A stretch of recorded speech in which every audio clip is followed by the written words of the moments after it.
Hello दोस्तों, एक बार फिर स्वागत है हमारे यूट्यूब चैनल पर। आज हम राजनीतिक विज्ञान का अगला कड़ी लेकर आए हैं, यानी साइमन आयोग के बाद हम देखेंगे आज 1935 का भारत शासन अधिनियम। इससे पहले की चर्चा यानी भारत शासन अधिनियम 1919 की चर्चा हम कर चुके हैं। तो 1935 के अधिनियम पारित होने से पहले जो 1919 का जो अधिनियम पारित किया गया था, उसके तहत जो भी व्यवस्था की गई थी, व्यवस्था के तहत क्या किया गया कि उस समय जो कांग्रेस थी, उस व्यवस्था में भाग लेने वाले जितना भी व्यक्ति थे उसको साम्राज्यवादी कहा गया। और साम्राज्यवादी जो संगठन बनाया गया था वो चित्तरंजन दास के नेतृत्व में बनाया गया था। उसके बाद दूसरा जो गुट बना था उस समय, उसको नो चेंजर कहा गया था, जो महात्मा गांधी के नेतृत्व में बना था। तो नो चेंजर का ग्रुप बहुत बड़ा था। तो उस समय कुछ शासन में भागीदारी भी लिया, और गांधी जी जैसे, पंडित जवाहरलाल नेहरू जैसे नेता जो थे वो इसका विरोध भी किया। भाग लेने वाला का कथन यही था कि हम उसमें भाग लेकर क्या करें कि उसके जितना भी शासन के अंतर्गत जितना भी योजना लाया जाएगा उसमें हम रोड़ा अटकाएं, जो उसमें भाग लेना चाहते थे साम्राज्य में। उसके बाद जो भी नो चेंजर का भाग था, उनका कहना था कि इसमें असहयोग करना जरूरी है, क्योंकि 1919 के अधिनियम के बाद आप देखेंगे ऐतिहासिक पृष्ठभूमि के रूप में हम आज पढ़ने वाले हैं क्या, भारत शासन अधिनियम।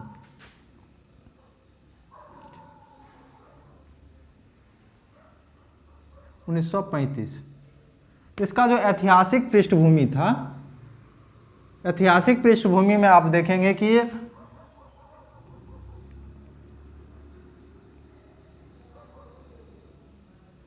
सबसे पहले तो हो गया आपको असहयोग आंदोलन।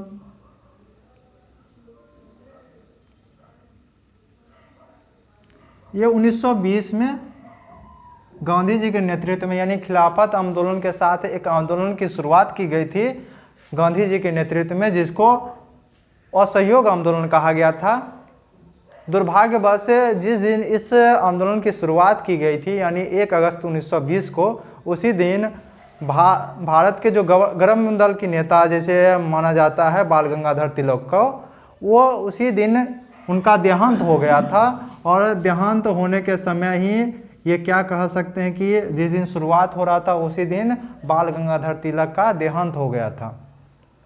तो असहयोग आंदोलन हो गया ऐतिहासिक पृष्ठभूमि में, क्योंकि असहयोग आंदोलन इससे पहले जितना भी आंदोलन हुआ था उसका क्या था, एक बड़ा स्वरूप था, और इसमें बहुत सारे जन भाग लिए थे, यानी भागीदारी की संख्या बहुत ज़्यादा अधिक था। और ग्रामीण क्षेत्र के अधिकतर किसान लोग, मजदूर लोग इसमें भाग लिए थे। उसके बाद असहयोग आंदोलन के बाद आप कह सकते हैं कि साइमन आयोग। साइमन आयोग ये तो 1927 में आया था, जिसको हम पहले ही चर्चा कर चुके हैं। उसके बाद नेहरू रिपोर्ट। ये नेहरू रिपोर्ट जो था, ये पंडित जवाहरलाल नेहरू नहीं, मोतीलाल नेहरू के अध्यक्षता में हुआ था नेहरू रिपोर्ट की। तो ये हुआ था 1928 में। साइमन कमीशन आयोग का क्या हुआ था, विरोध हुआ था। इसका गठन 1927 में किया गया था। उसके बाद 28 से 29 के बीच ये 2 बार भारत की यात्रा करके आए थे, जिन्होंने क्या किया था, ये नेहरू रिपोर्ट और साइमन आयोग का जितना भी दोनों रिपोर्ट जो दिया गया था, इंग्लैंड सरकार को दिया था, उसने क्या किया था, 1919 के भारत शासन अधिनियम की बहुत आलोचना की थी। उसके बाद आप देखेंगे कि इसके बाद आता है गोलमेज सम्मेलन। गोलमेज सम्मेलन कब हुआ था, ये देखेंगे आप, नवंबर 1930 से दिसंबर 1932 तक 3 गोलमेज सम्मेलन का आयोजन किया गया था लंदन में। और इसमें भीमराव अंबेडकर तीनों गोलमेज सम्मेलन में भाग लिए थे। गांधी जी एक गोलमेज सम्मेलन में भाग लिए थे। तो गोलमेज सम्मेलन ऐसे राउंड टेबल, इसका इंग्लिश होता है राउंड टेबल कॉन्फ्रेंस, में भाग लिए थे। उसके बाद इसमें जो भी घोषणा होनी थी उसी को 1935 के शासन अधिनियम में लागू करना था। उसके बाद एक आता है मैकडोनाल्ड।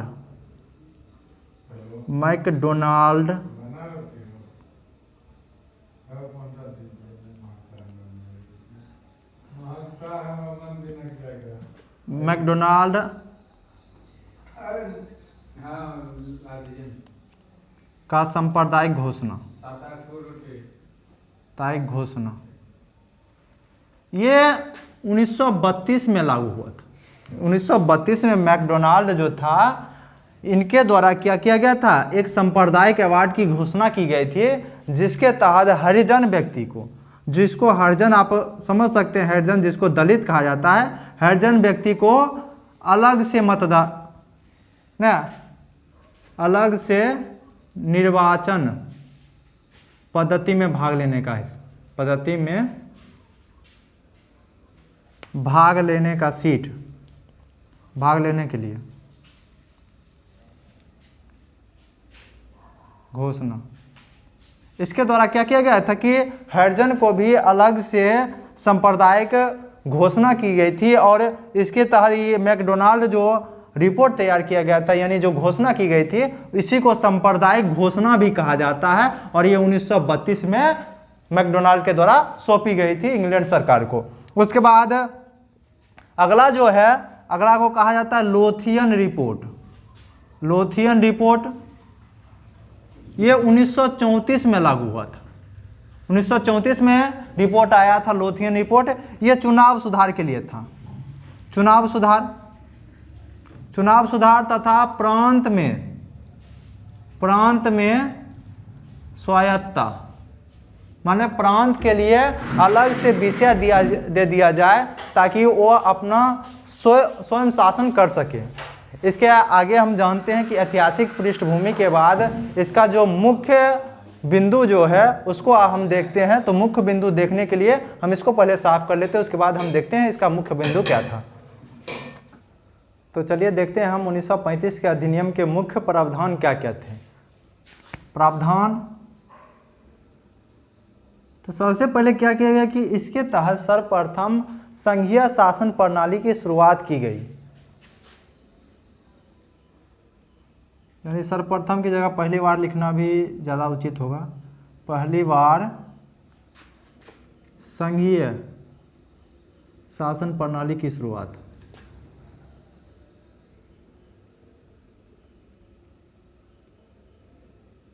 और इस संघ के अंतर्गत 2 इकाई था।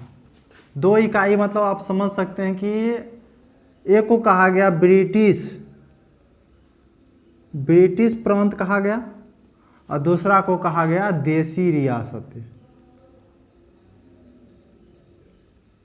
ब्रिटिश प्रांत का जितना भी व्यक्ति था उसमें से, यानी आप पूरी तरह से मान लें 10% व्यक्ति को मताधिकार मिला था। तो इसमें यहाँ प्रत्यक्ष निर्वाचन होता था। प्रत्यक्ष निर्वाचन। उसके बाद यहाँ कह सकते हैं कि मनोनयन के आधार पर।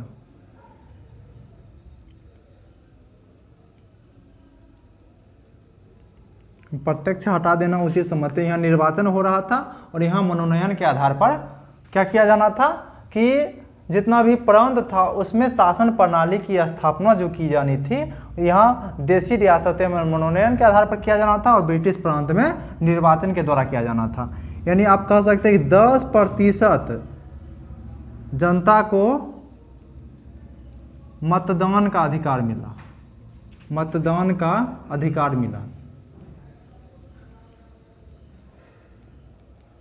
इस अधिनियम के तहत पहली बार 10% मात्र जनता को क्या मिला था? मतदान को अधिकार मिला था। और मतदान ये क्या था कि संघीय शासन प्रणाली की विशेषता। उसके बाद आगे की बात करते हैं। तो आगे की बात हम जैसे ही करेंगे कि इसमें क्या हुआ था कि जो ब्रिटिश प्रांत था, ब्रिटिश प्रांत की बात करते हैं, यानी आप केंद्रीय विधानमंडल की जैसे ही बात करते हैं, केंद्रीय विधानमंडल यानी दोनों ब्रिटिश प्रांत में खास करके केंद्रीय विधानमंडल का नाम संघीय विधानमंडल कर दिया गया। संघीय विधानमंडल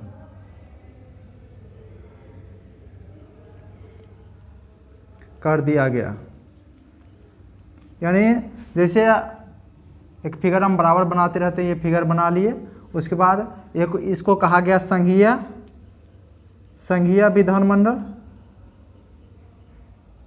यानी इसमें मनोनयन और निर्वाचन के दोनों के द्वारा होता था। इधर भी ये जो राज्य परिषद था, इसको राज्य परिषद ही नाम दिया गया, जो 1919 के अधिनियम के तहत था राज्य परिषद था, और इधर केंद्रीय विधानमंडल कहा गया था, तो केंद्रीय विधानमंडल को हटाकर संघीय विधानमंडल नाम दे दिया गया, और इधर राज्य परिषद का नाम राज्य परिषद ही रखा गया। उस समय राज्य परिषद क्या बना था कि अस्थायी सदन था, यानी अस्थायी नहीं था, लेकिन इसके तहत अस्थायी बना दिया गया, अस्थायी सदन, आज की तरह अस्थायी सदन बना दिया गया।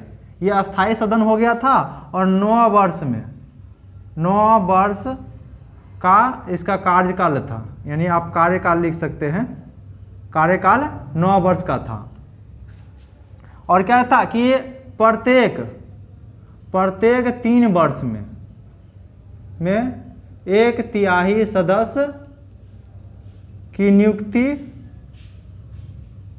और पद विमुक्ति भी कह सकते हैं, पद विमुक्ति यानी पद से हटाया जाना और पद पर नियुक्ति किया जाना, यानी प्रत्येक 3 वर्ष में 1/3 सदस्य को नियुक्ति भी की जानी थी और पद से हटाया भी जाना था। जिस प्रकार अभी क्या हो रहा है राज्यसभा में, आप ऐसा देखेंगे कि प्रत्येक 2 साल में 1/3 सदस्य को उसमें जोड़ा जाता है और 1/3 सदस्य को उससे हटाया जाता है। तो उसी प्रकार यहाँ क्या था, यहाँ 9 वर्ष था, अभी 6 वर्ष है। उस समय 3 वर्ष में हटाया जाता था, अभी 2 वर्ष में हटाया जाता था। तो ये क्या है कि उस समय आप कह सकते हैं यही राज्य परिषद अभी के तहत जो राज्यसभा है उसी के तहत उस समय अस्थायी सदन बना दिया गया था। तो इसके बाद का देखते हैं कुछ प्रावधान जो है उसको आगे देखते हैं हम। इस अधिनियम के तहत क्या किया गया कि संघ और प्रांत का कुछ विषय का विभाजन किया गया, यानी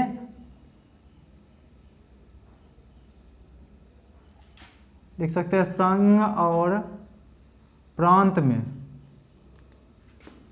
विषय का विभाजन।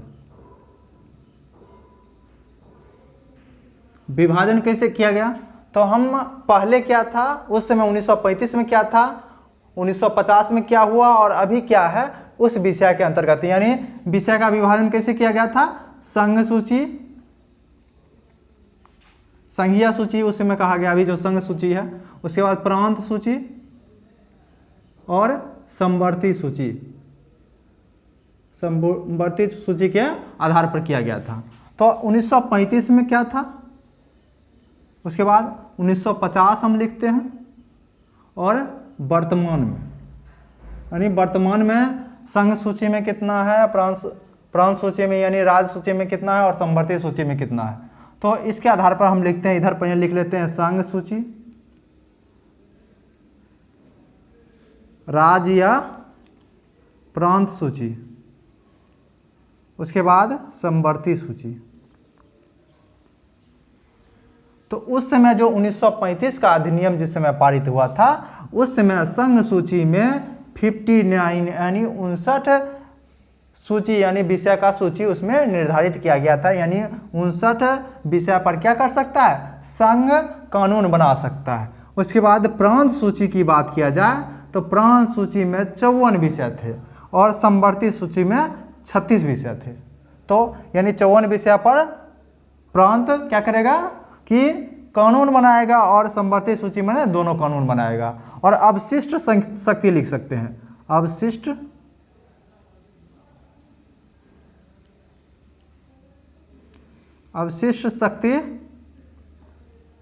शक्ति यहाँ गवर्नर जनरल के पास था।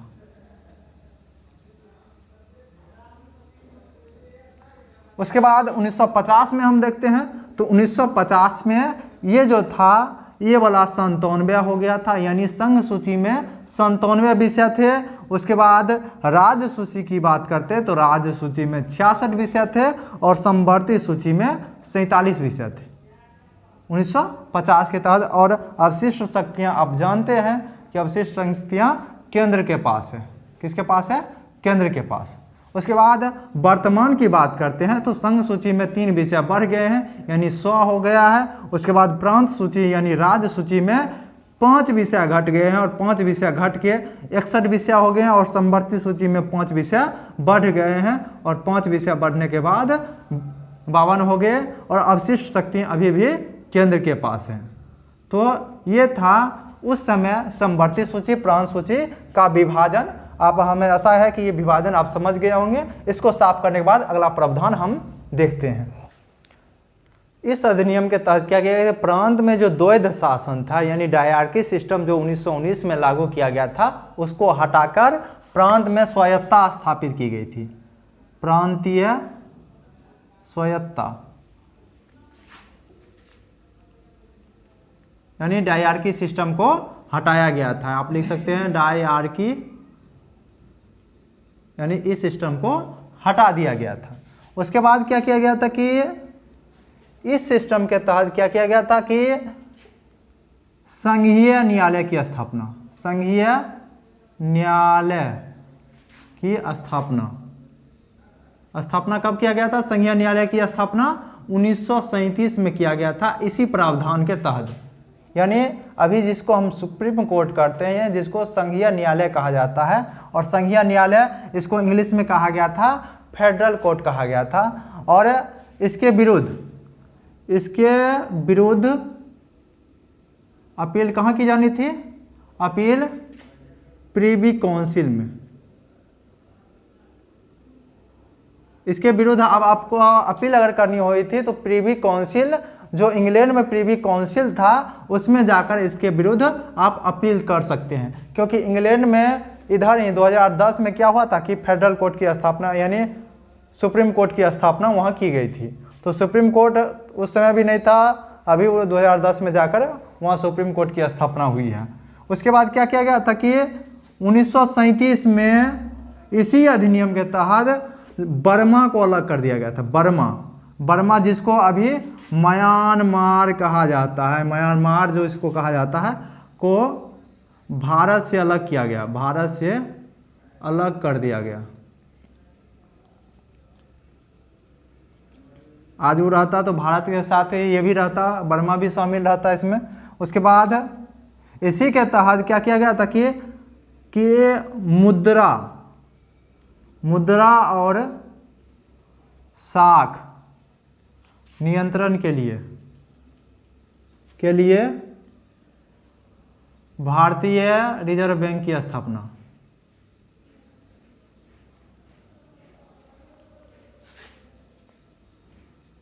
जो अभी भी चल रहा है, भारतीय रिजर्व बैंक की स्थापना 1935 के अधिनियम के तहत की गई थी। उसके बाद क्या किया कि प्रांत में यानी आप लिख सकते हैं कि प्रांतीय विधानमंडल का विस्तार। इसमें क्या किया गया था कि 11 प्रांत में से 6 प्रांत में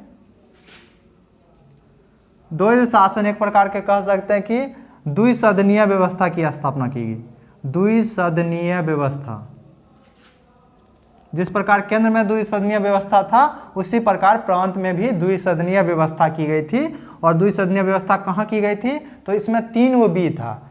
3 वो बी में कौन कौन आता है? बम्बई हो गया, बिहार हो गया, बंगाल हो गया, 3 वो बी हो गया। उसके बाद हो गया संयुक्त प्रांत, जिसको अभी उत्तर प्रदेश कहा जाता है, उस समय हिमाचल प्रदेश भी उसमें शामिल था, उत्तराखंड उसमें शामिल था। संयुक्त प्रांत हो गया। उसके बाद मद्रास हो गया, मद्रास के बाद और अगला प्रांत हो गया असम। तो यानी इस 6 प्रांत में क्या की गई थी? द्विसदनीय व्यवस्था स्थापित की गई थी। और द्विसदनीय व्यवस्था के तहत ही इसका क्या किया गया था? इसका विधानसभा यानी विधानमंडल का निर्माण किया गया था। अभी भी प्राय इस राज्य में आप देखेंगे कि बम्बई का नाम तो अभी बदल चुका है, बिहार अभी भी है, बंगाल अभी भी है, संयुक्त प्रांत यानी उत्तर प्रदेश हो गया, मद्रास जो तमिलनाडु का भाग है, उसके बाद तमिलनाडु जो बना था। उसके बाद असम की बात करते तो असम का भी बहुत सारा विभाजन हुआ था, जिसको उत्तर पूर्वी राज्य जितना भी देखे हैं वो सभी असम से ही टूटकर बने हैं। तो इस सब में द्विसदनीय व्यवस्था की गई थी। और कुछ प्रावधान है उसको भी हम देख लेते हैं। इसमें क्या किया गया था कि दलित हो गया, उसके बाद महिला हो गया और मजदूर के लिए अलग से निर्वाचन की व्यवस्था।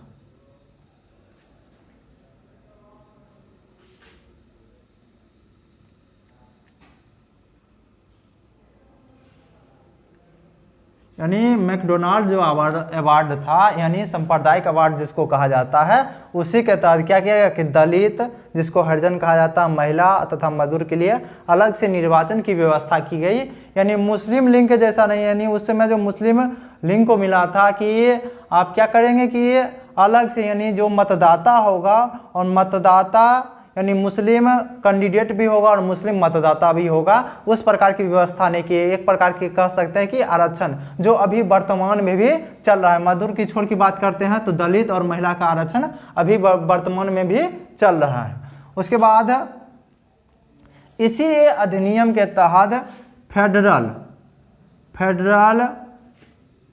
लोक सेवा आयोग की स्थापना। फेडरल लोक सेवा आयोग हो गया, ये हो गया केंद्र के लिए। उसके बाद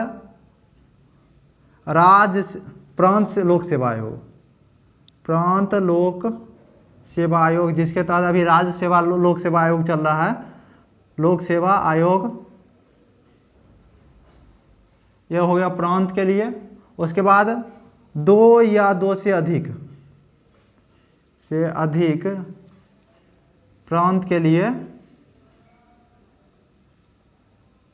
कह सकते हैं कि संयुक्त लोक सेवा आयोग अभी भी चल रहा है। ज्वाइंट कमीशन की जो होती है ना, ज्वाइंट कमीशन पब्लिक सर्विस जो होता है, उसी के तहत होता है अभी भी लोक सेवा आयोग।